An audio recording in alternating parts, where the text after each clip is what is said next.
Yung apo ko, 3 AM pa lang, nakapila na, inabot ng 3 PM, di nakapasok. So, di narehistro, nasayang pagod at gutom yung mga bata at sariling gastos nila.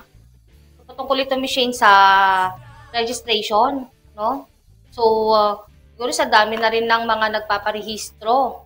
Ayan, kaya inabot ng ganung mga oras. Pero bakit ganun kahabang oras, Michelle? 3 AM to 3 PM? Kasi nga sa dami na nagpaparehistro, tandaan po natin mas marami ang kabataan po ngayon na nagpaparehistro. So ang isinet lang ng ating COMELEC ay 10 araw from August 1 to August 10, 2025. So kachat ko po kasalukuyan ng ating COMELEC Nueva Ecija at ayon nga sa kanya naghihintay pa rin po sila ng maglabas ng calendar of activities kung kailan ulit magkakaroon o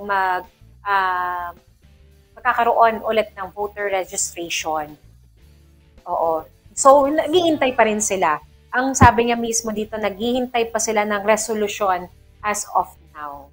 So, hintay lang po tayo at ang Balitang Unang Sigaw, ang TV48 naman, once po na merong announcement, ang COMELEC, ayan po ay ating ipagbibigay alam para po sa kapakanan ng ating mga Nova Ecijano, lalo-lalo na sa mga hindi pa nakarehistro ng mga kabataan at yung mga hindi bumoboto ng ilang beses na nawawala sa listahan at meron din ng mga voters na gusto namang magpalipat, magpa-transfer sa ibang lugar. Ayan po ay ating i-check din sa COMELEC para nang sa ganon ay may makakapagrehistro. Siyempre naman, ang bawat isa naman ay karapatan natin ang bumoto.